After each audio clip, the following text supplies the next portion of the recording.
आज हम मुस्लिम फैक्टर पर चर्चा करना चाहते हैं कि आखिरकार हाल ही में जो जाति सर्वे हुआ है बिहार में, उसमें देखा गया कि 17% की आबादी मुस्लिम समुदाय की बिहार में है।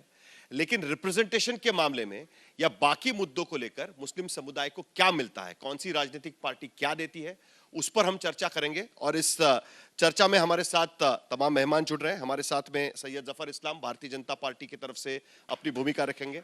जफर इस्लाम जी प्लीज स्टेज पर आइए।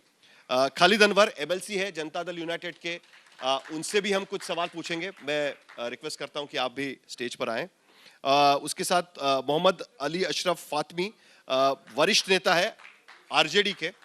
तो शुरुआत करते हैं। अभी सीटों का बंटवारा करीब करीब खत्म हो चुका है और तीन बड़ी पार्टियों के नेता जो बिहार में सबसे तीन बड़ी पार्टियां वो हमारे साथ में इस वक्त है। जफर इस्लाम जी आपसे ही शुरुआत करेंगे। आप नंबर 2 की बड़ी पार्टी आज की स्थिति में 2020 के चुनाव का अगर हम देखें तो तीन एक ही सवाल है जो तीनों से मैं पूछना चाहता हूं। आपकी करीब करीब 101 सारे उम्मीदवारों की घोषणा हो चुकी है। 17% आबादी वाले समुदाय को आपकी पार्टी से कितने टिकट दिए गए हैं इस सूची में? देखिए, सीटों का तो सीटों की जानकारी आपको है कि उसमें अगर आप पूछ रहे हैं कि मुस्लिम समाज से किसी को सीट मिला है तो भारतीय जनता पार्टी ने सूची जारी की है, उसमें मुस्लिम समाज से किसी को नहीं है। लेकिन अगर आप एनडीए कुंभ में देखेंगे तो अभी कुछ सीटें बची हुई भी हैं और हमारा जो पूरा एक जो है एक एनडीए के बीच में जो भी चर्चा हुई उसके बेसिस पे कुछ सीटें जो है जेडीयू डिक्लेयर करेगी, उसमें 4 सीटों पे मुस्लिम समाज से रिप्रेजेंटेशन और टिकटें दी गई हैं और कुछ सीटें अभी बाकी है एलजेपी की। आप देखिए उसमें भी कुछ शायद नाम आ सकता है। लेकिन बीजेपी को क्यों नहीं लगता कि उनको रिप्रेजेंटेशन, आपको नहीं लगता कि मुसलमानों को रिप्रेजेंटेशन मिलना चाहिए? हम उम्मीद कर रहे थे कि शायद शाहनवाज हुसैन उनका नाम दिख जाए, वो एक अकेले रिप्रेजेंटेटिव थे आपके पार्टी की तरफ से जो कई बार हमें दिखाई देते थे। आजकल इस सूची में तो वो दिखाई नहीं दे रहे हैं।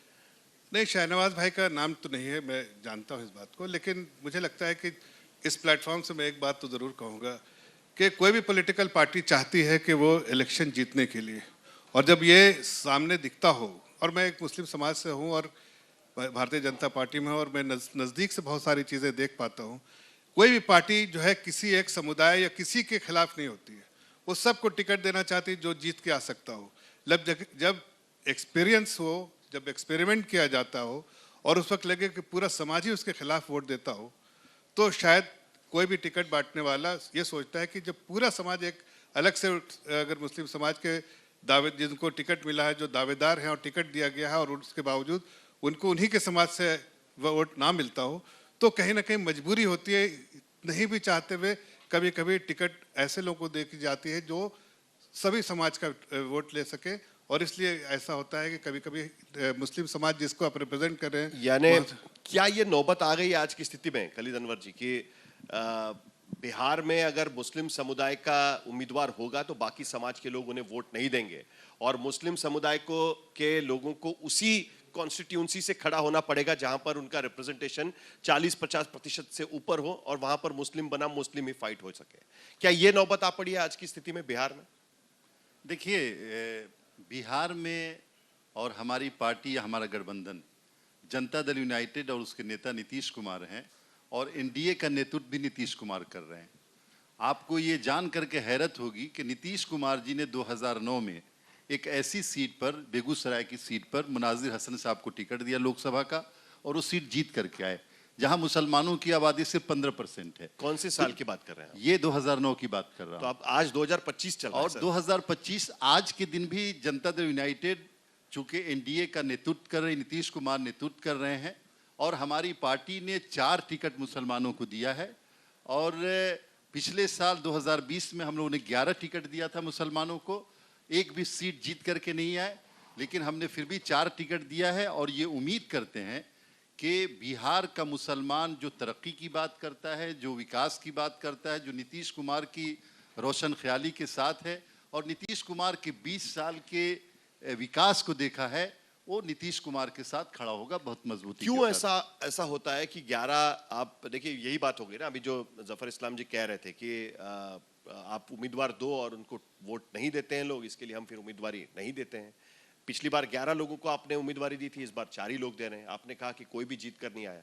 तो ऐसा क्या कारण है कि सेक्युलर विचारधारा का दावा करने वाले नीतीश कुमार की पार्टी को मुस्लिम समुदाय वोट क्यों नहीं देना चाहता? क्या आपको लगता है कि क्या कारण है इस बात का? देखिए, एक बहुत हाईली पोलराइज इलेक्शन हो जाता है। होता क्या है कि जो यहाँ सेकुलर पार्टियों के नाम पर जो गठबंधन है, वो लोग 2020 में भी और 2025 में भी यही कोशिश करते हैं कि ये र्यूमर्स फैलाते हैं, अफवाह फैलाते हैं, लोगों को डराने की कोशिश करते हैं।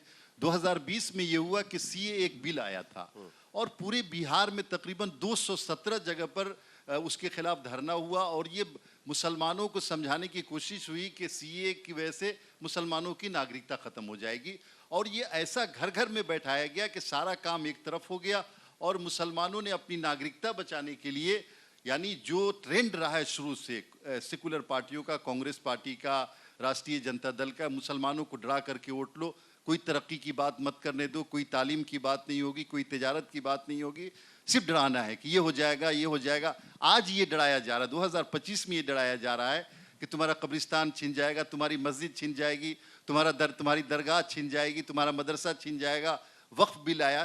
तो ये डरा डरा करके इतना पोलराइज करते हैं, इतना पोलराइज करते हैं कि तरक्की का एजेंडा पीछे हो जाता है। और उसकी वजह से यानी जो मुसलमान ये समझ रहा है कि नीतीश कुमार ने जो दुनिया यानी इंडिया के किसी और स्टेट में जो काम नहीं हुआ, वो काम यहाँ की एनडीए सरकार ने किया है। यानी आप सुन करके हैरत करेंगे कि हर जिले में माइनॉरिटीज रेजिडेंशियल स्कूल बनाया, 65 करोड़ रुपए का, फातमी साहब के जिले में भी तैयार, हर जिले में, और मल्टीपर्पस बिल्डिंग बनाया तकरीबन 6-7 करोड़ रुपए का। इतना वक्फ की जमीनों पे विकास का काम हुआ है। 9,500 से ज्यादा कब्रिस्तानों की घेराबंदी कराई नीतीश कुमार जी ने, दंगे फसाद को खत्म कर दिया, बेटियों की तालीम, लड़कों को रोजगार, मदरसों की तरक्की, उर्दू की तरक्की। लेकिन इसके बावजूद जो अपोजिशन है ये तरक्की की बात नहीं करता, वो सिर्फ डराने की बात करता क्या है। ये अपोजिशन का असर है कि आपकी संगत का असर है? क्योंकि आप जिनके संगत में हैं, हो सकता है कि उनके तरफ से जब बयान दिए जाते हैं हिंदू राष्ट्र के, सनातन के, या आज योगी जी आकर कह रहे हैं कि इन्हें विपक्षी पार्टियों को यहाँ पर बुर्का चाहिए, इस तरीके के बयान आते हैं, या बाकी सारी चीजें होती है। आज ही यहाँ पर वो आए थे, बिहार में आए हुए हैं। तो क्या ये संगत का असर है कि अपोजिशन पार्टियों का असर है? नहीं, देखिए 2015 में जब आप उनके साथ में थे तब तो आपको वोट किया था। नहीं, 2005 से हम बीजेपी के साथ हैं। और आपको ये हैरत होगी, और बिहार के लोग इस बात को जानते हैं कि कहीं भी तरक्की के किसी काम में भारतीय जनता पार्टी हमारे आड़े नहीं आई। कभी कोई दंगा फसाद यहाँ भारतीय जनता पार्टी के किसी आदमी ने करने की कोशिश नहीं की। आपको हैरत होगी कि अलीगढ़ मुस्लिम यूनिवर्सिटी जो फातमी साहब ने कमेटी बनाई, जब यहाँ उसकी जमीन की बात आई तो नीतीश कुमार जब कैबिनेट में ये लेकर के आए कि एएमयू को जमीन दी जाए 265 एकड़, तो भारतीय जनता पार्टी ने सबसे बढ़कर के सुशील मोदी जी थे, उन्होंने आगे बढ़कर के उसको सपोर्ट किया, बिल्कुल मिलना चाहिए। तो ये कहना कि संगत का, देखिए भारतीय जनता पार्टी के कुछ लीडर्स हो सकते हैं कि जो इस तरह की बयानबाजी करें, लेकिन भारतीय जनता तो होता ही है ना कहीं ना कहीं। भारतीय जनता पार्टी नीतीश कुमार की राह में या बिहार की तरक्की की राह में हमेशा हमारी मददगार रही, कभी हमारे खिलाफ नहीं हुई, यानी बिहार की तरक्की और मुसलमानों की तरक्की। ठीक है, मैं जफर इस्लाम जी के पास आऊंगा, लेकिन उससे पहले फातमी साहब, जो आरोप लगाया जाता है कि विपक्ष डरा कर रखता है मुस्लिम समुदाय को, देखिए कि आप हमको वोट नहीं देंगे तो ये जीत जाएंगे, और अगर ये जीतेंगे तो वक्फ बिल आएगा, वक्फ कानून लाएगा, नागरिकता छीनी जाएगी, वोट का अधिकार छीना जाएगा, ये डरा कर रखने की वजह से आपको वोट होता है, ये आरोप आप पर लगाया जा रहा है। ये बेहिसी है कांग्रेस पार्टी की और जनता दल यू की। इन्होंने कहा कि क्या नहीं किया नीतीश कुमार ने, लेकिन बिल्कुल बेहिसी लफ्ज का इस्तेमाल मैंने इसलिए किया कि आपको खाने को तो मिलेगा, कपड़ा भी मिलेगा, मकान भी होगा, आप सांस मत लो, सांस लेने की इजाजत आपको नहीं है। तो अल्टीमेटली आपको धकेल करके वहीं पहुंचाना चाहते हैं ये लोग, जो इनकी प्लानिंग होगी कहीं ना कहीं, उस पे नहीं जाना चाहता हूं। अभी कहा कि वोट नहीं मिलता और इसीलिए हम लोग मुसलमानों को वोट नहीं मिलता, इसलिए हम लोग टिकट ही नहीं देते हैं। मैं भी नाम से हर तरह से मुसलमान हूँ। मैंने कुछ तकरीबन 8 चुनाव लड़ा है लोकसभा का, और मैं अपना तजर्बा कह सकता हूँ आपको कि मुसलमानों से दोगुना वोट मुझे गैर मुसलमानों ने दिया है। एक चुनाव में मुझे 58% वोट मिला। दरभंगा लोकसभा में सिर्फ 22% वोट है मुसलमानों का। एक चुनाव में 53%, एक में 52%, एक में 46%, और जब भी मैं लड़ा हूँ मुसलमान जितना वोट करते हैं उसका दुगुना से ऊपर हमें गैर मुसलमानों ने वोट किया। ये बेहिसी है और कुछ नहीं है कि हम आपको किसी ओहदे पे जगह पे नहीं आने देंगे। और अब मुझे तो अफसोस इस बात का है कि नीतीश कुमार जी की पार्टी, जो कहीं ना कहीं शुरुआती दौर में 2005 को ले लें, 2010 को ले लें, अक़लियत के लोगों ने उनको खासा वोट किया, और 2015 में तो साझेदारी थी, और उससे पहले भी उससे पहले तो हम लोगों के जनता दल पार्टी के हिस्सा हुआ करते थे। तो ऐसा नहीं है कि नीतीश को कभी मुसलमानों ने रिजेक्ट किया हो, लेकिन अब जो साझेदारी हो गई है और बिल्कुल पुख्ता वाली, तो अब की बार तैयार रहें कि इनको रवाना करने की भी तैयारी है जनता दल यू को।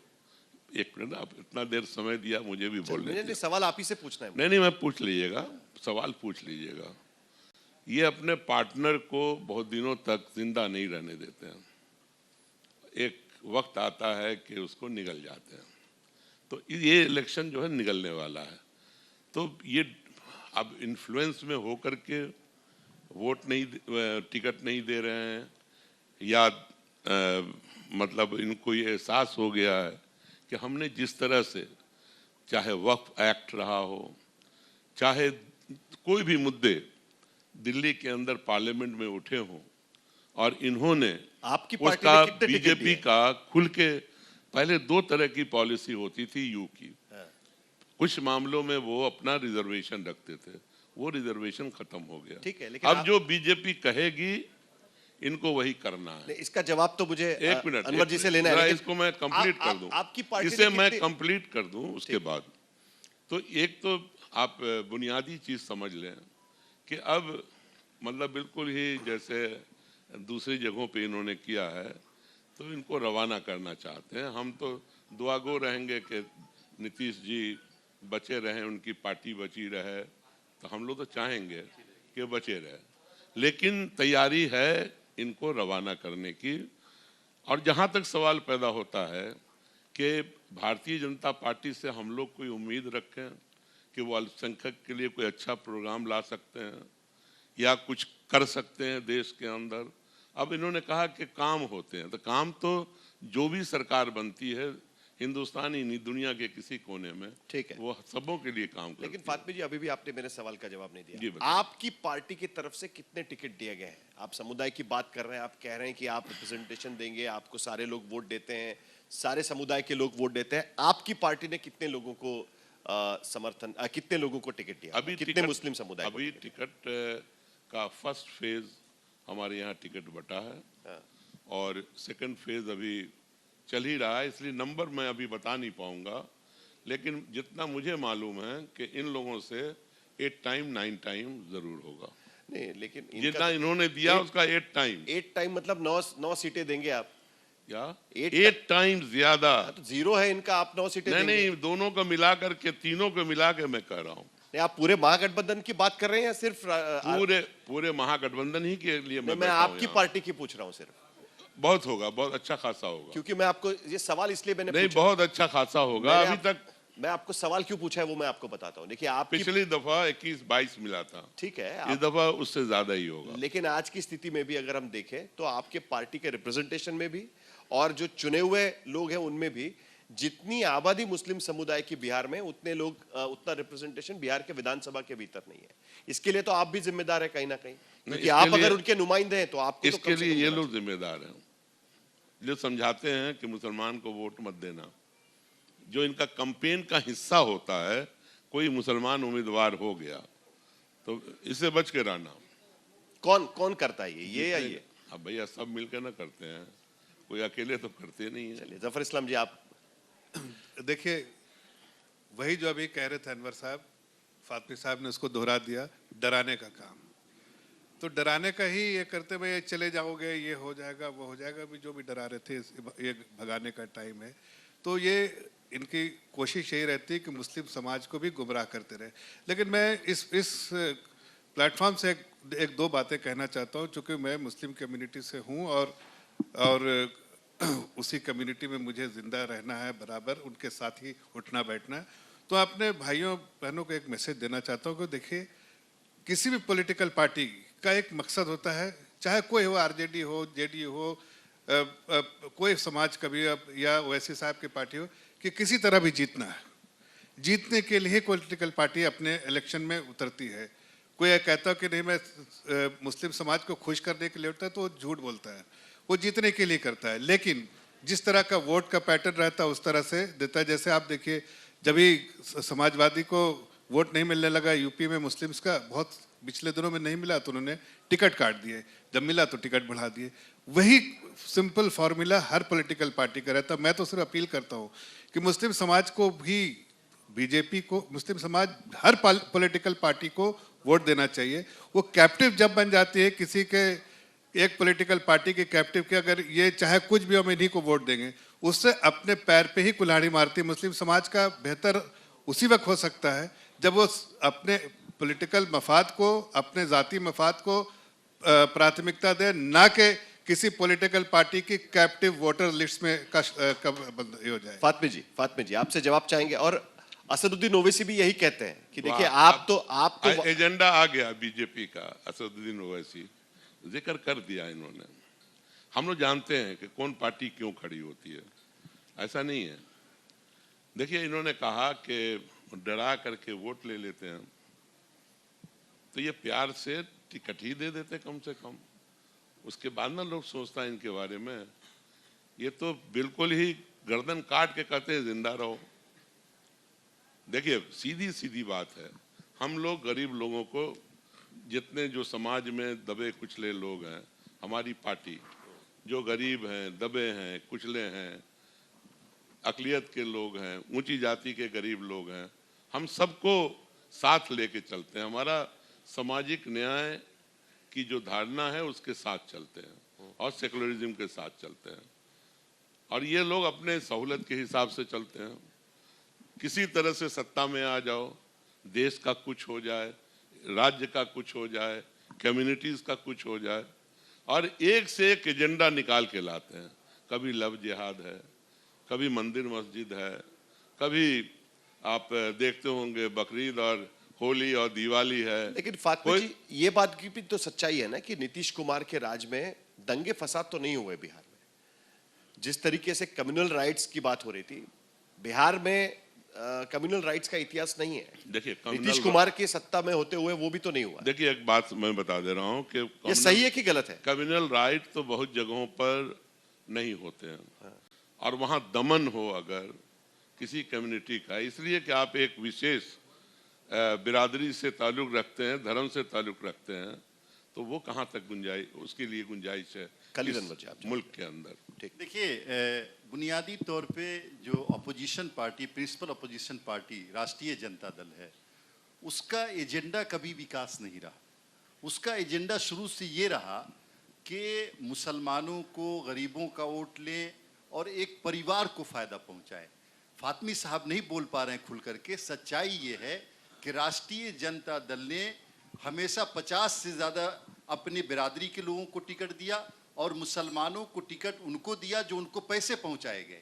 कभी बिना पैसे के राष्ट्रीय जनता दल ने टिकट नहीं दिया। और मैं आपको नहीं बोल रहा था, और जो बात आपने अभी पूछी है, राष्ट्रीय जनता दल एक सेकुलर, मना कीजिए, सेकुलरिज्म की दुकान चला रही है, जिसने कभी सेकुलरिज्म को अपने पार्टी के प्रिंसिपल में बरतने की कोशिश नहीं की। सच्चाई ये है, आप देख लीजिएगा, 15 साल उनकी सरकार थी 1990 से 2005 तक। फिर आपसे कितने लोग दंगे हो नफरत रहे क्यों थे करता है? और कितने दंगे करा रहे थे लोग। भागलपुर का दंगा हुआ, क्या लालू प्रसाद यादव जी ने एक इंक्वायरी कमेटी बनाई कि किसी दंगाई को जेल भेजा जाए। क्या सीतामढ़ी का अब दंगा हुआ, क्या एक इनकी FIR इनकी दर्ज हुआ नॉलेज क्या? कम है। देखिए भागलपुर का मैं- राइट मैं- लालू जी मुझे के बोलने वक्त दिया नहीं होगा जाए, उनको। मुझे- फातमी जी मुझे उसका जवाब देंगे। मुझे फातमी जी बोलने आपको दिया- मौका मिलेगा मुझे जवाब देने बोलने दिया जाए जी। कि जितने दंगे हुए लालू प्रसाद यादव जी के जमाने 1990 से 2005 तक, एक दंगे का FIR नहीं किया।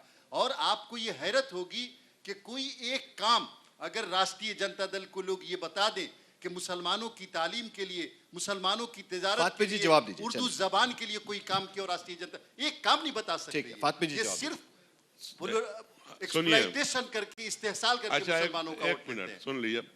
नंबर 1 राइट्स पे आ जाए। हाँ। इन्होंने जिक्र किया कि राइट हुआ भागलपुर में। कभी भी लालू जी के वक्त में भागलपुर के अंदर राइट नहीं हुआ था। ये समझ लें, मतलब थोड़ा सा तारीख कांग्रेस से की इनकी सरकार। जानकारी है। नहीं, सरकार पहले कांग्रेस हुई की होगी। थी, उसकी इंक्वायरी कांग्रेस लालू की जी ने सरकार। नहीं बात कराई। सुनिए ना भाई। उसी दंगे अरे की भाई, वजह अब से आई थी सुन लीजिए, सरकार। सुन अब लीजिए, आप- सुन अब लीजिए। सुनिए। सवाल जवाब सुन लीजिए। ठीक। नंबर 2 के भारतीय जनता पार्टी ने बड़ी कोशिश की कि किसी तरह से इस राज्य के अंदर दंगे हों, दंगे होते रहें। लेकिन आपको याद होगा कि इसी बिहार में लालू प्रसाद जी ने उस रथ यात्रा को रोका था जो नफरत की यात्रा थी, और गिरफ्तार किया आडवाणी जी को और उनको हिरासत में लिया। क्यों लिया? सिर्फ हिंदुस्तान के अंदर सेकुलरिज्म बचा रहे, नहीं, अपनी बिहार के सत्ता अंदर बचाने के सेकुलर लिए बचा लिया रहे। था। अनवर जी, नंबर प्लीज, 1 जवाब नंबर जवाब 2 दे दीजिए। टीवी डिबेट नहीं, प्लीज। हाँ, अच्छा, जवाब दीजिए, उसके अगर बाद आता हूं सत्ता आपको। बचाने के लिए भी कम्युनलिज्म को रोका जाए, इसमें क्या बुराई है? आप बताओ। तुमको उनको इजाजत दे दिया जाता कि जाइए दंगा फैलाइए पूरे बिहार के अंदर। नंबर 1 नंबर 2 इन्होंने कहा कि कोई डेवलपमेंट का काम ही नहीं हुआ। जरा इनसे पूछिए कि ये बराबर क्लेम करते हैं कि 2005 से 2025 डबल इंजन की सरकार, 17 ही महीना ना हम लोग रहे बीच में। आप क्या बात है बताएंगे? खालिद भाई बैठे हैं और बीजेपी के स्पोक्स पर्सन भी बैठे हैं कि जो 2005 में बिहार था और 2025 में सबसे अनपढ़ राज्य बिहार क्यों है? सबसे जाहिल राज्य बिहार क्यों है? मेरी बात पूरी सुन लीजिएगा। सबसे ज्यादा बेरोजगारी बिहार के अंदर क्यों है? सबसे ज्यादा पलायन बिहार के अंदर क्यों है? बिहार के अंदर बताइए कि सबसे कम चिकित्सा की सुविधा बिहार के अंदर क्यों है? आज बिहार के लोग बाहर जाकर के नौकरी करने पे मजबूर क्यों हैं? एजेंडा बदल गया है। आप बताओ कि कहते हैं कि CCC से मेरा कोई कंप्रोमाइज नहीं। क्राइम, कम्युनलिज्म और करप्शन।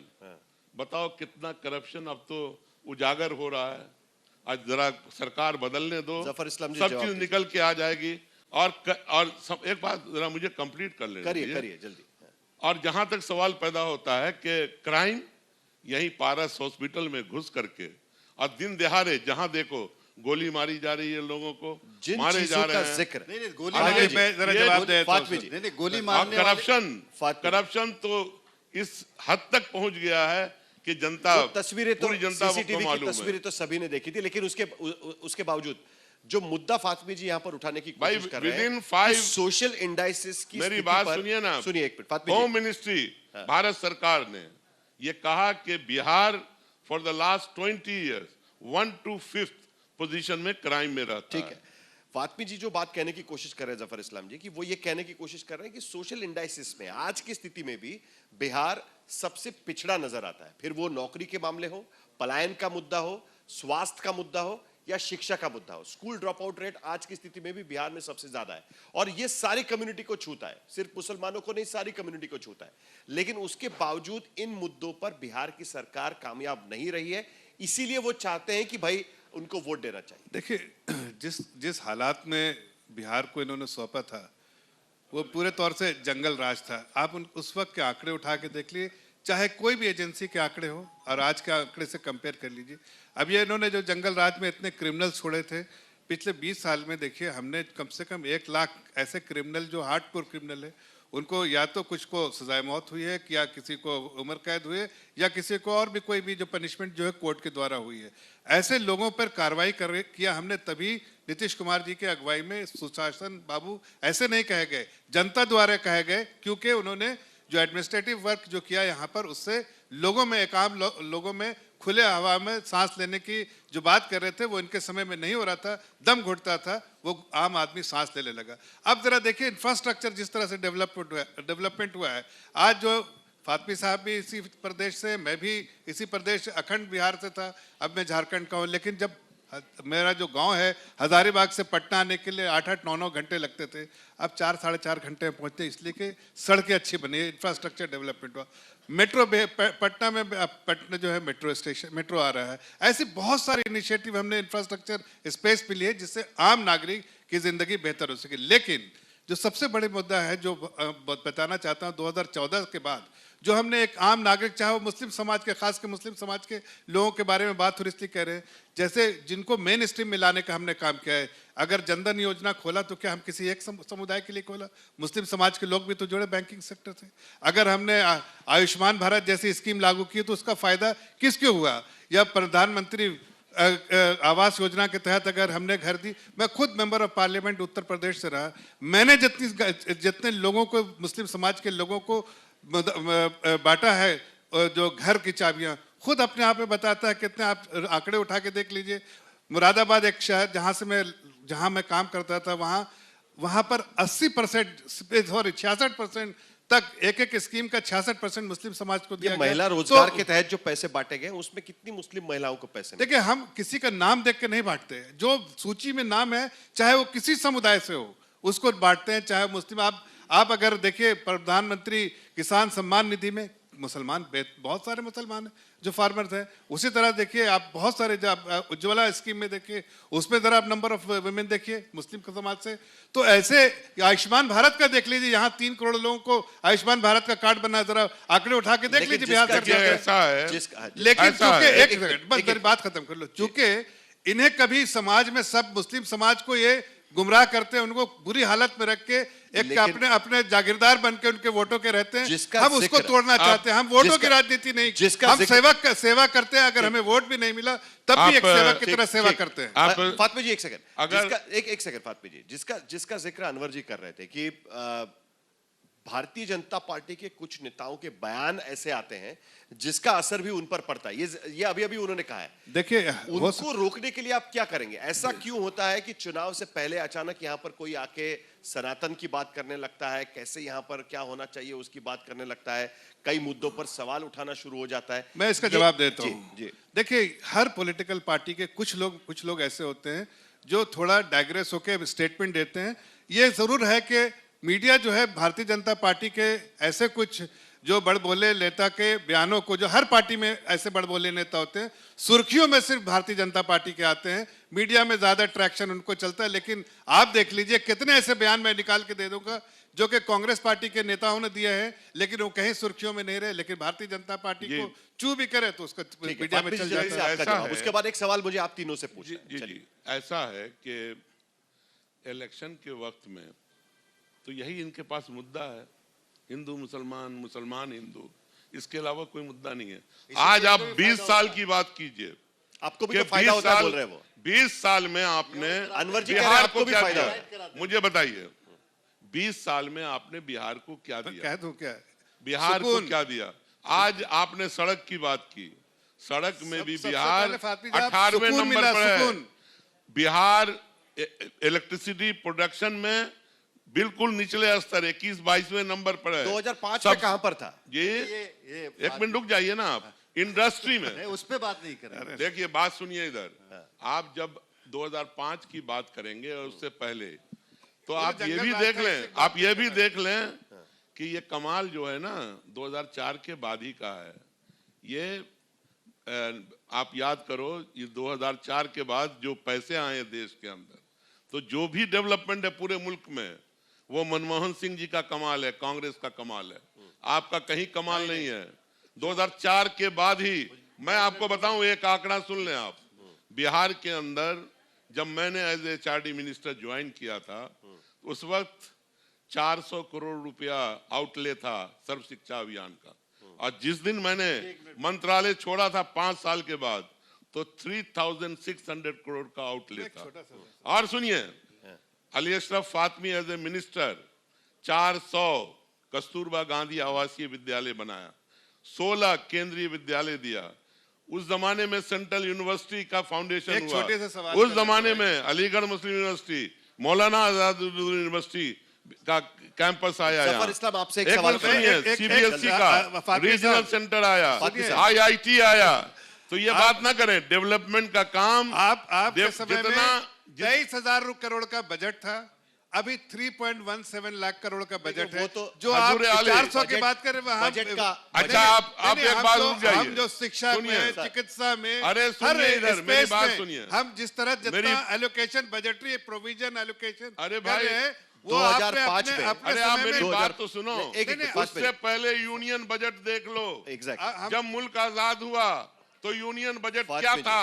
नहीं, आज हम तो 2004 से आपको पहले बता रहे क्या हैं कि था? जफर इस्लाम, और एक- 2004 के बाद कितना यूनियन बजट हुआ? एक सवाल मुझे आप तीनों से एक बार झूठी बुनियाद मत ठीक है। बनाइए। एक बिहार को 20 साल में आपने नीचे से नीचे पहुंचा दिया है। ये कहीं बिहार आगे आज नहीं की बढ़ा। स्थिति में, आज की स्थिति में बिहार कहां खड़ा है और उत्तर प्रदेश कहां पर खड़ा है, इसको लेकर कई बार बातचीत होती है कि दोनों राज्य 2005 तक बीमारू राज्य के तौर पर देखे जाते थे, लेकिन आज की स्थिति में दोनों के अलग अलग नंबर्स पर हम बात कर सकते हैं। लेकिन एक सवाल मुझे आप तीनों से पूछना है।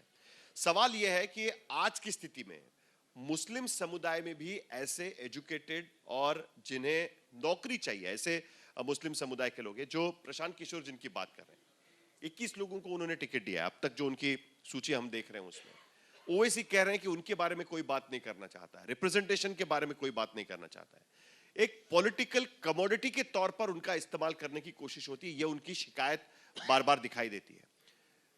फातमी जी, आप पर आने से पहले अनवर जी आपसे मुझे पूछना है कि आप कहते हैं कि नीतीश कुमार एक सेक्युलर चेहरा है और कैसे उन्होंने किया था, क्यों नहीं उन लोगों को लगता कि नीतीश कुमार ठीक है और क्यों नहीं वो आपके साथ खड़े होते? क्योंकि हम सीएसडीएस लोकनीति का सर्वे देख रहे थे, चुनाव दर चुनाव जो मुस्लिम समुदाय के लोग जनता दल यूनाइटेड के नाम पर वोट डाला करते थे वो कम होते जा रहे हैं। अब वो लोग कहां पर खड़े हैं? उनके लिए आपको क्या लगता है कि क्या कहां पर खामी हो रही है? देखिए, जहां पहली जो बात आपने कही, हमने जब नौकरी दी 2,55,000 करीब टीचर्स की नौकरी, तो उसमें 20% मुसलमान थे। उर्दू के ट्रांसलेटर्स बहाल किए, उर्दू के टीचर्स बहाल किए।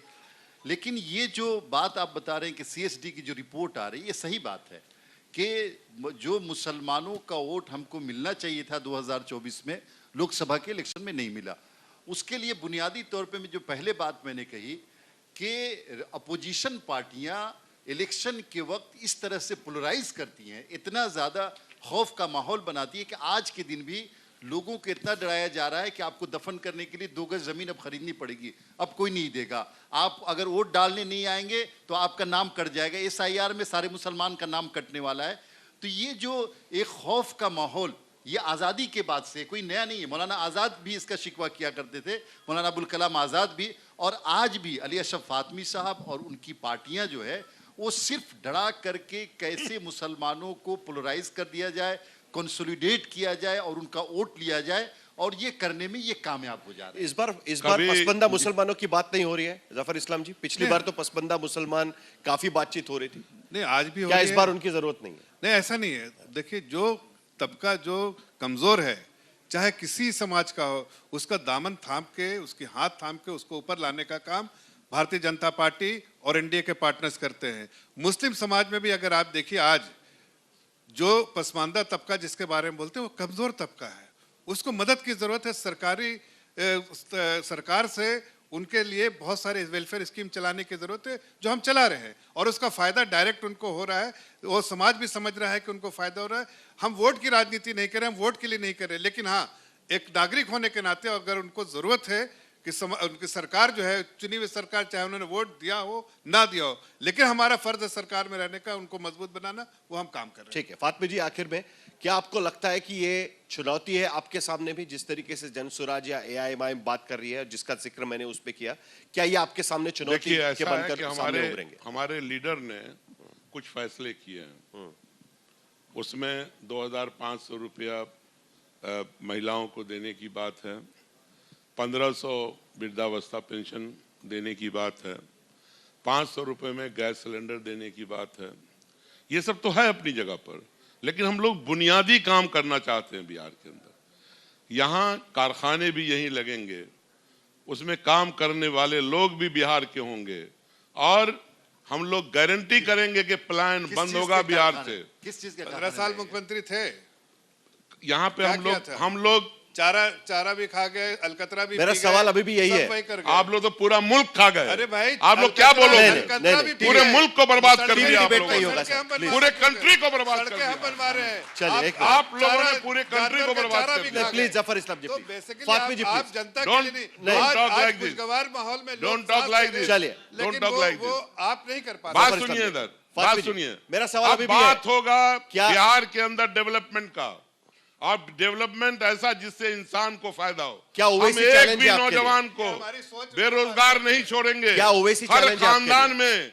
हर खानदान में एक नौकरी देंगे, 10 सरकारी नौकरी देंगे। देखिए, क्या- ये आपसे मैं वादा कर रहा हूं। क्या ओवैसी अभी भी हम क्या कारखाना भी लाएंगे यहाँ, अपना बनवाएंगे यहाँ क्या बिहार आप- के अंदर, क्या आपके सामने कारोबार लाएंगे। क्या आपके सामने असदुद्दीन ओवैसी पिछली बार सीमांचल में आपके पतन का कारण बनने वाले हैं? अभी भी आपके सामने अरे भाई, चैलेंज वो है? इनके फ्रेंड हैं, इनसे बात करो। क्या जनसुराज उनको हम आपके लोग लिए नहीं चैलेंज जानते है? हैं।